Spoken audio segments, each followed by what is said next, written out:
가스불 때문에 주부들 폐암이 많이 걸린다. 그 담배 안 피우는 여성들한테 폐암이 많더라. 얘가 지금은 더 작은 것 같다. 더 키울 수 있는 방법이 없을까? 이런 외국에서는 폐시트를 일반 건변용으로는 거의 안 쓰는 걸로 알고 있어요. 근데 한국에서는 일반 건변용으로 폐시트를 막 권유하고 하죠. 증상이 없거든요. 이거는 100명 중에 4명 정도는 뇌동맥류를 가지고 있다고 모르고 지내다가 터지게 되면 3분의 2 정도는 돌아가시거나 치료를 하더라도 부유장애를 안게 되는. 흡연하시거나 폐암 가족력이 있는 분들은 꼭 매년 폐 CT를 찍으라고. 매년 한 번씩 폐 CT를 찍어도 폐암 조기 발견 다 못한다고 되어 있어요. 그러니까 한국인의 암 사망률 제일 높은 게 폐암이거든요. 빈도가 1위가 아닌데 사망률은 1위입니다. 그만큼 안녕하세요. 오늘 MC를 맡은 심은비입니다. 왜 웃으세요?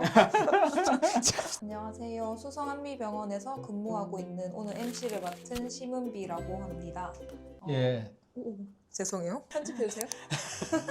예, 저는 서대구 영상의학과 의원 원장 하영수입니다. 안녕하세요. 저는 수성한미병원 신경외과 원장 이종훈입니다. 저는 지금 대구가톨릭대학교 병원에서 전입 2년차 하고 있고 3월부터 수성한미병원에서 일하게 된 내과 전문의 양진모입니다. 네, 안녕하십니까. 육군 군의관으로 근무하고 있는 화학과 전문의 이종현이라고 합니다.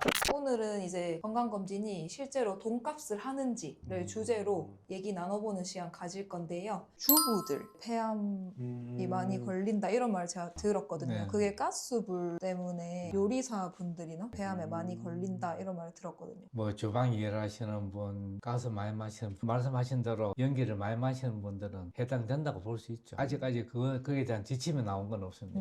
예. 연기 많이 마시면 담배 많이 피우는 거나 거의 차이가 없겠죠, 사실은. 예. 그 담배 안 피우는 여성들한테 폐암이 의외로 많더라. 저는 예. 이제 수술을 하잖아요. 네. 그러면 이게 보비로 이렇게 살을 찢으면 그 냄새가 그게 그렇게 안 좋다고 하더라고요. 그래서 저는 이렇게 어시스트한테 항상 연기를 빨아들여라. 제 건강을 위해서 연기가 나면 석션 하라고 이렇게 얘기를 하거든요. 그런 것들도 안 좋다고는 하더라고요. 그 근데 연기가. 음식 할 때 연기 확 나는 거하고 네. 양이 네. 비교가 안 되겠죠. 서로 비명이 네. 달라진다는. 자기 자신을 끔찍하게 챙기는. 예. 저를 너무 사랑해서. 예. 역시 수술과는 뭔가 달라요. 안 맡으시잖아요. 그게 싫어서 안 갔습니다. 수술방 냄새가 저는 힘들더라고요. 이번에는 반대로 좀 나이대별로 이거 하나만은 꼭 받았으면 좋겠다 하는 게 있으시다면 좀 자유롭게 말씀해 주시면 좋겠습니다. 20, 30대에서는 사실 제가 제일 권장드리는 거는 약간 기본적인 혈액 검사. 요즘은 술 먹는 사람들이 많으니까 뭐 간 수치를 보고, 요즘은 또 식습관 때문에 또 당뇨 유병률도 점점 올라가다 보니 혈당 검사, 너무 과한 검사보다는 기본적인 검사에 충실하는 게 좋을 것 같습니다. 예. 감사합니다. 저도 20대, 30대 분들에게 영상학적인 검사를 권하고 싶진 않아요. 다만 이제 젊은 시절에 잘못된 자세라던가 체형 불균형, 나중에 나이가 40대, 50대가 되면 관절이나 척추의 질환으로 이제 이완되는 경우가 많기 때문에 목이나 허리 쪽에 통증이 있으신 분들 같은 경우는 MRI나 CT까지는 아니더라도 요즘 엑스바디라고 해서 이제 체형 분석기가 있어요. 이런 것들도 검진하시면서 좀 챙겨서 확인해 보시고 40대 정도에 추천할 수 있는 그런 검사들은 어떤 게 있을까요? 그래서 40대에서는 위내시경을 제일 추천드리고, 그 시기 때부터 위암 가능성이 점점 높아지기도 하고, 증상이 없어도 내시경을 해보면 실질적으로 뭐 작은 위암이나 발견되는 경우도 간혹 있기 때문에, 그리고 2년에 한 번씩 내시경이 가능하거든요. 맞춰가지고 내시경을 계속 해보는 게 좋을 것 같습니다. 40세부터 유방 엑스레이 촬영은 정부에서 2년마다 해줍니다. 한국 여자들은 치물 유방이 굉장히 많거든요. 예. 그 치물 유방이라는 거는 암 검진이 잘 안 되는 겁니다. 치물 유방 나오신 분들은 유방 초음파를 2년마다 해보셔야 되고, 갑상선 암은 워낙 그것도 많고 하기 때문에 한 몇 년마다 한 번 정도는 갑상선 초음파 해보시고. 50대에 추천할 수 있는 검진 50대에 제일 추천하는 거는 대장 내시경이 제일 추천드리고, 50대부터는 이제 뇌혈관 질환 위험도도 올라가는 연령대이기 때문에 MRA를 한번 찍어 보시는 거를 권고해 드립니다. 그럼 60대부터는 어떤 거를 좀 추천할 수 있을까요? 60대 이상은 이제 고령으로서 이제 목적이 좀 달라지는데, 이 시기에는 현재 상태가 지금 어떤지를 보는 게 제일 중요하다 보니까 심장 쪽으로 심장 기능 평가를 하거나 아니면 폐 기능 검사를 해가지고 생활에 직결되는 검사를 해보는 게 좋을 것 같습니다. 60대 정도 되면은 치매 위험도 많이 높기 때문에 MRI도 해가 내가 노화가 많이 되고 있는지, 혈액순환 잘 되는지, 뇌경색이나 뇌출혈 진화한 흔적은 없는지 이런 것도 한번 봐줘요. 자기 자기도 모르게 지나간 흔적이 많이 있는 사람들은 예방을 해야 되니까. 건강검진하면 소아과에서도 건강검진으로 이제 시행할 수 있는 항목들이 있는지 궁금한데요. 네, 이제 또 얼마 전에 또 아이가 축하드립니다. 감사합니다. 예쁜 한창 육아 정선에서 뛰어들고 본인 생일이랑 따님 생일이 같아요. 아, 태어나서 좋은 거인가요? 그렇죠. 생일잔치 한 번만 하고 요즘 한창 이제 사람들이 많이 조금 더 올려서 톤을 올려야 돼. 했잖아요. 그렇게 어색한데요. 또그 괜찮네. 요즘 엄마 아빠들이 관심이 많은 게 성장, 애기들 키 키우는 거에 관심이 많으시잖아요. 네네. 뭐, 우리 부모님도 관심은 관심 많았어요. 많으셨잖아요. 네. 그렇죠. 관심 많았죠. 관심 많으셨죠. 뭐 예. 결과가 신통치 않을지라도. 그럼요. 아직 기억나요. 그 라고 우리가 갔었거든요. 아니 그거 정확하게 기억나요. 한의원이었는데 그래서 제가 거기를 사기가 한의원이라고. 네. 먹고 살만 요거는 좀 잘라주세요. 먹고 실명이 살만 연결이 짰어요. 고소당할 수도 있으니까. 제가 소아과 의사라는 걸 아시니까 주변 분들이 물어보시는 경우가 꽤 있더라고요. 아버지가 키가 188이신데 오. 자기 애가 좀 운동선수를 좀 지망하고 있고 이렇다 보니까 키를 키우는 거에 조금 더 관심이 있으셔가지고 제가 듣기에는 이미 성장 곡선으로 따졌을 때 저 위에 있는 친구인데 한 97, 8% 정도 되는 친구인데 그런데도 더 키울 수 없을까? 자기가 이제 어렸을 때보다 얘가 지금은 더 작은 것 같다. 더 키울 수 있는 방법이 없을까? 이런 분들에게는 성장 관련해서 추가적으로 뭔가 더 검사를 한다면 고령령 검사, 이제 체형 분석 검사를 통해 가지고 이거는 저희도 아마 했던 기억이 있는데 야. 그렇죠? 한의원에서 네. 근거가 없는 검사는 아니죠. 부모의 키, 아이의 최종 키를 이제 추정을 한 후에 보통은 추정을 할 수가 있습니다. 그 외에 추가적으로 할 수 있는 검사라면 또 성장 호르몬 치료를 위해서 요즘 서울에는 또 이런 거를 막기 위해 가지고 적용이 되는 상황이 아니더라도 비급여로 돈을 좀 많이 내더라도 성장 호르몬 치료를 받으시는 분들도 꽤 많다고 들었는데 네. 요거는 이후에 사회적 문제로 연결이 될 수 있는 부분을 말을 조금 아끼고 싶긴 아, 해요. 예. 이미 막 뉴스에도 많이 나오고 그런 맞아요. 걸 제가 봐서 사실 근데 은근히 대구에도 치료를 받고 계시는 분들이 있더라고요. 뭐 제가 알기로는 저희 와이프도 만약 아기가 작다 하면 맞춰볼 의향이 있는 것 같고 그럴 걱정 안 하셔도 될 것 같은데. 엑스바디라고 해서 이제 체형 분석 같은 경우도 저번에 저희가 한의원에서 했던 그런 조잡한 그런 게 아니고 방사선 노출 없이 굉장히 좀 정확하게 측만증이라던가 체형 분석 다 측정을 해서 체형 불균형 같은 것들도 성장에 좀 저해가 될 수 있다고 생각을 하거든요. 그런 충분히 부분 영향 미치죠. 조기에 발견을 하고 교정을 함으로써 최종 키를 조금이라도. 올릴 수 있는 그런 게 있을 것 같다는 생각이 듭니다. 옛날에 제가 경대병원에서 성장 클리닉에 가가지고 고령령 해가지고 예상 키를 측정을 했을 때 현재 키보다 한 5cm 정도 더 크게 나왔었거든요. 그 의사 선생님이 이 정도 클 걸로 예상이 되는데 치료를 받아볼래? 근데 지금 와서 생각해 보면 지금 키라면 저는 무조건 맞았을 것 같거든요. 호르몬을. 맞으면 뭔가 그게 달라지는 게 있나요? 그 자릿수가 달라진다거나. 그랬지 않을까요?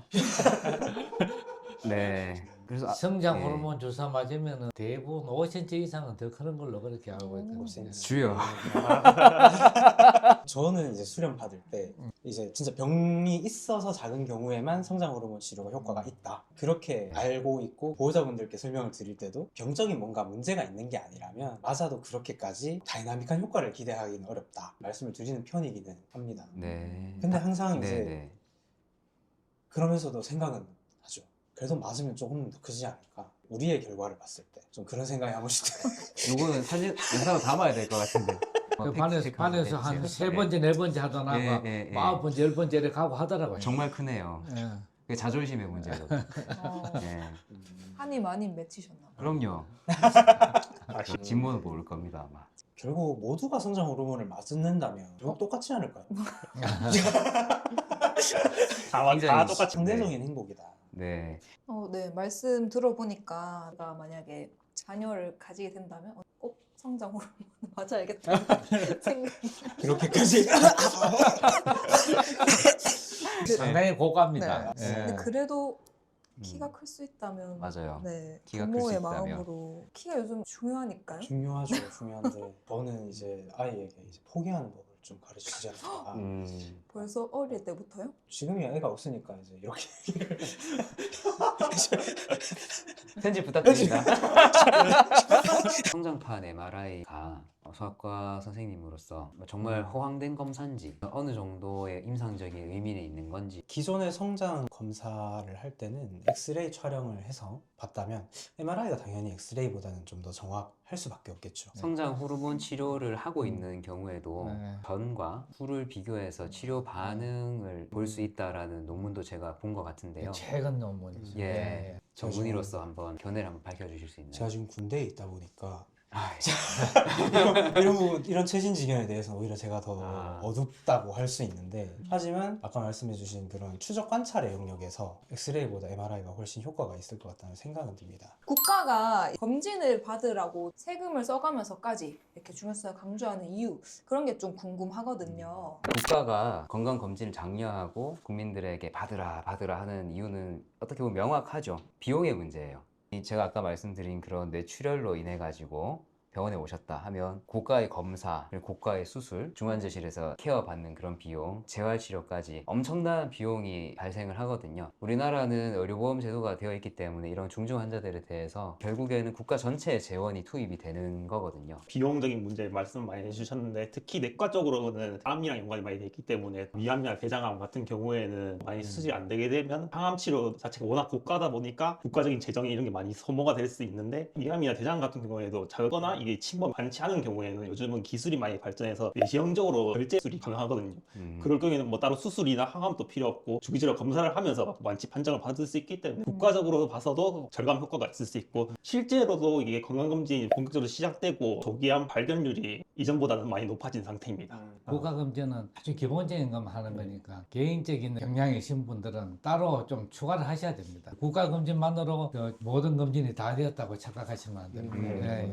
네이버 지식인 들어가 보면은 그런 질문이 많아요. 아, 진짜요? 건강검진 아. 항목이 워낙 많으니까 어느 걸 해야 좋을지, 가 부모님인데 어느 걸 해야 되느냐, 네. 회사에서 해주는데 예. 무료로 해주는데 요 중에서 10가지 중에 3가지만 하라 그런다. 아, 어느 네네네. 걸 하는 게 맞아요, 좋겠느냐 맞아요. 이런 거, 네. 그런 거 일반인들이 판단하기 좀 어려운 예. 경우가 많더라고요. 한비병원하고 저희하고 네. 이제 뭐 협진 체제가 돼가지고 예. 이제 종합검진을 시작한다니까 좀 더 싸게. 아. 네. 저희가 팜플릿이나 홈페이지나 이런 데도 잘 내용이 나와 있으니까 네. 궁금하신 분들은 한번 찾아보시는 것도 좋을 것 같아요. 궁금하네요. 네. 예. 제가 오늘 아침에 핸드폰을 보다가 건강검진에 대한 그런 내용을 봤는데 펫CT라고 그거 하나를 찍으면 암을 이제 다 볼 수 있다 뭐 이런 현혹하는 이제 그런 건데 그걸 받으면 안 된다 이런 글이 있더라고요. 그래서 이게 뭔지 약간 궁금해서 이게 많이는 아니더라도 처방을 내긴 하는데 암이 발견됐을 때 혹시 이게 담배 전이가 있는지 확인하기 위해서 내과적으로 많이 찍는데 별 이상이 없고 증상도 괜찮은데 그걸 뭐 검진 차원에서 PET를 찍는 건 없었거든요. 오히려 그걸 찍고 안심하게 되면 CT로는 볼 수 있었는데 놓치는 게 있을 수 있기 때문에 원래는 암 전이를 찾는다거나 개발했는 걸 찾는다든지 이런 거는 PET가 굉장히 좋습니다. 근데 일반인들이 잘못 알고 계신 게 PET 한번 찍으면은 전신에 암 있는 건 다 찾을 수 있다 착각하시는데 PET에서 안 나오는 암도 있고요. PET에서 양성 나왔는데 또 조직 검사하고 온갖 검사했는데 결국은 암이 아니고 염증이다. 고생하고 돈 버리고 이런 특히 나쁜 점은 방사선을 일반 CT보다 훨씬 몇 배 굉장히 많이 받습니다. 외국에서는 PET를 일반 검진용으로는 거의 안 쓰는 걸로 알고 있어요. 근데 한국에서는 일반 검진용으로 PET를 막 권유하고 그런 의료기관들이 있는데 그건 조금 시정돼야 될 부분이 아닌가 생각하고 있습니다. 한 번씩 권유 받아가지고 대학병원에 오시는 분도 있거든요. 그것만을 위해서. 그래서 그냥 잘 설명드려가지고 다시 돌려보내긴 하는데 예. 그게 생각보다 꽤 있더라고요. 꽤 있으시고. 네. 저는 할 말이 없습니다. 네. 왜냐면 네. 소아는 애초에 방사선 검사를 좀 루틴하게 시행하는 것 자체가 조금 권장은 안 되지 않고 소아 암 환자나 그런 경우에 찍기도 하지만 소아는 특히 더더욱 어떤 검진용으로는 더 추천하지 않을 것 같습니다. 예. 네, 회의가에서 좀 늦대. 뭔가지도 모르겠다. 어, 죄송합니다. 빨리 진행을.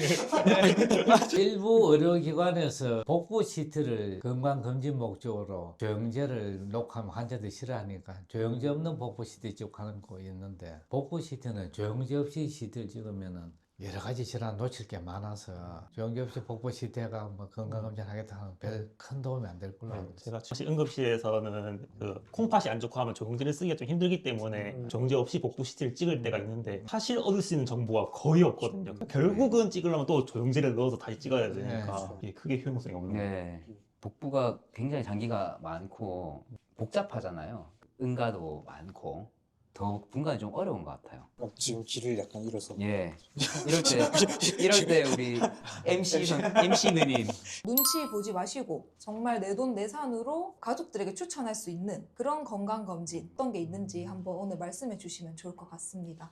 응급실에서 근무할 때 그 전날까지도 일상생활을 다 하시고 지주막하 출혈이 생겨서 오신 분들의 얘기가 자꾸 떠오릅니다. 갑자기 생기는 게 아니고 이미 기존에 가지고 있던 뇌동맥류가 터져서 미리 검진을 통해서 알고 계셨다면 우리가 뇌출혈이 생기기 전에 예방적으로 수술해서 그 위험을 사전에 차단할 수 있는 좋은 기회가 주어질 수 있거든요. 또 하나는 이제 허리 통증이 있어가지고 MR을 찍었는데 뼈에 종양 소견이 있으신 분들이 있어요. 뭐 신장이라던가 유방이라던가 전립선 이런 암종이 전이가 돼가지고 척추로 가서 증상을 나타내서 발견하게 되는 경우가 있거든요. 이런 분들을 보다 보면 정기 검진이 굉장히 중요하다. 대표적인 예로 몇 달 전에 강수현 배우가 건강하던 사람이 갑자기 사망하셨는데 뇌 동맥류가 있은 걸 모르고 있다가 터진 거 아니겠냐 이렇게 대부분 그렇게 추측하고 뇌 MRI 사진을 촬영해 봤었더라면은 간단하게 막을 수 있는 건데 아쉬움이 있습니다. 희체장암 같은 경우에는 위험한 점이 또 초기에는 증상이 거의 없다가 검사를 해보면 이미 사기로 여러 장기에 정리가 된 경우가 많기 때문에 검사를 해보는 게 좀 더 도움이 되지 않을까 싶습니다. 어떤 검사로 췌장암을 조기에 발견할 수 있을까요? 특히 복부 CT 중에서 그 조영제를 사용하는 복부 CT고 CT에서 정확히 판별이 안 되면 MRI도 좀 도움이 되긴 합니다. 아, 뇌동맥류나 췌장암이나 건강검진을 하잖아요. 이런 MRI 같은 것들을 건강검진을 할 때 추가적인 비용을 지불하고서라도 찍는 게 그래도 도움이 된다고 생각을 하시는지. 뇌혈관 MRA 같은 경우는 비용이 요즘 그렇게 많이 나오진 않거든요. 저희 병원 같은 경우는 15만 원, 좀 합리적인 가격에 내놓고 있기 때문에 고혈압이 있으시거나 60세 이상, 다른 고지혈증이라던가 당뇨 같은 그런 위험 인자가 있는 경우에는 촬영해 보시는 것도 필요하다고 생각을 합니다. 특히 뇌 MRI나 뇌 MRA 같은 경우에는 한 50 근처쯤 되면 한 번 정도는 촬영해보고 치매 위험이라든지 여러 가지 그 뇌졸중 위험 이런 것도 어느 정도 알 수 있기 때문에 알츠하이머 치매가 제일 많고 두 번째 많은 게 혈관 치매인데 그런 거는 MRI에서 거의 나옵니다. 예. 국가에서 65세 이상은 치매 검사를 보건소 가면 무료로 해줍니다. 그 췌장 MRI가요, CT보다 무조건 좋다고 할 수 있나요? MRI가 아무래도 조직적인 성분까지 좀 아는 데는 조금 더 낫다고 봐야죠. 결과랑 이런 것들을 얘기를 들어보니까 비용은 있지만 그래도 그 비용만큼의 어떤 효과나 만족도는 꽤 있을 것 같다는 생각이 드네요. 뮤지컬 보러 갈 때 뮤지컬 비용은 비싸지만 뭐 막상 가서 보고 나면은 이제 좀 만족하듯이. 좋은 비유네요. 국가 검진에는 포함이 안 되는데 이거 하나만은 꼭 해봤으면 좋겠다. 내 가족한테 이거는 꼭 추천하겠다. 검사가 있다면. 대장내시경을 들어가 봤을 경우에 조기암이 있는 경우도 있고 선암이 있는 경우 종종 절제하는 경우가 있기 때문에 없는 것 중에 제일 아쉬운 검사 하나를 꼽으라 하면 대장내시경을 꼽을 수 있을 것 같습니다. 저 오늘 계속 밀고 있는 검사인데요. 예, 뇌혈관 MRA를 해봤으면 좋을 것 같아요. 증상이 없거든요, 이거는. 100명 중에 4명 정도는 뇌동맥류를 가지고 있다고 모르고 지내다가 터지게 되면 3분의 2 정도는 돌아가시거나 치료를 하더라도 부유장애를 안게 되는 그런 무서운 병이기 때문에 꼭 한번 받아보시는 걸 추천을 드립니다. 예, 저도 그건 동의합니다. 흡연하시거나 폐암 가족력이 있는 분들은 꼭 매년 폐 CT를 찍으라고 전 세계적으로 그는 권장되고 있는 겁니다. 매년이요?